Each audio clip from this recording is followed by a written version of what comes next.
જ્યારથી તું આ ઘરમાં આવી છો ને, આ ઘરને તે મંદિર બનાવી દીધું છે. જાવ ને હવે. અને હું આ મંદિરનો બહાર બેઠેલો ભિખારી. ઠાકોર તો ગયો.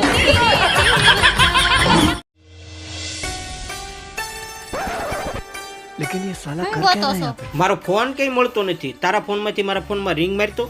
રિંગ મારું પણ એક શરત, જો રહોડામાંથી જડે ને તો આવતા રવિવાર ફરવા લઈ જાવ ને રૂમમાંથી જડે ને તો એ ખાડી લઈ દેવાની. રેવા દે, હું આખે જ ગોતી લઈ. એક ખાલી રિંગ મારવાના એટલા બધા મોંઘા ભાવ તો મેં પેલી ફેરું સાંભળ્યા. એલા નાનપણથી જ ખબર પડી જતી હોય તો કે આપણે બેન જ લગ્ન થવાના છે. જો નાનપણમાંથી મને ખબર પડી ગઈ હોત ને કે તું જ મને મળવાની છો, તો હું ઘોડિયામાંથી જ કૂદીને આત્મહત્યા કરી લેત. કાયદેસર કૂદકો જ મારત.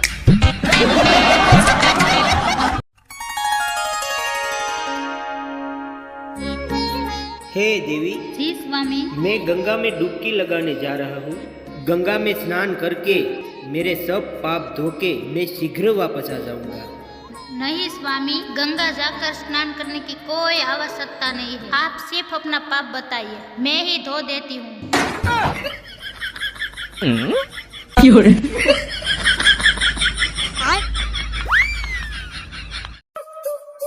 અહીં આમ જો હાડી લાવી હું કેવી છે? હારી છે. કેટલા રૂપિયા નહીં છે કયો તો? 1500 રૂપિયાની. તમને કેમ ખબર? સવારના મારા ખિસ્સામાંથી 1500 રૂપિયા ગાયબ છે, હજી નથી મળ્યા.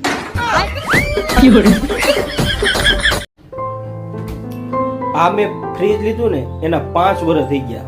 હમણાં આનું કુલિંગ આવતું બંધ થઈ ગયું, એટલે મેં કંપનીમાં કમ્પ્લેન કરી તો માત્ર 24 કલાકમાં કંપની વાળો ઘરે આવીને રિપેરિંગ કરીને ગયો. અને આ ટીવીના 3 વર્ષ થયા છે. હમણાં એની આ ડિસ્પ્લે ઉડી ગઈ તો મેં કંપનીમાં કમ્પ્લેન કરી તો માત્ર 12 કલાકમાં કંપની વાળો રિપેરિંગ કરીને વયો ગયો.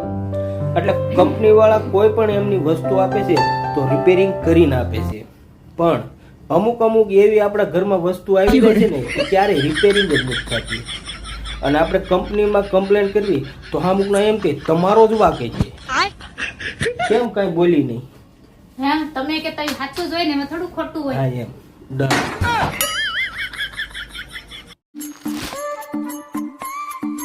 लेकिन ये साला कर क्या रहा है यहाँ पे? સુરતમાં આવી એક અનોખી સાડી આજે જ ખરીદો અને બચાવો તમારા 50% રૂપિયા. मेरे को इस बार रिक्स लेने का ही नहीं है, बिल्कुल रिक्स नहीं. હોય 100% રૂપિયા બચાવ્યા.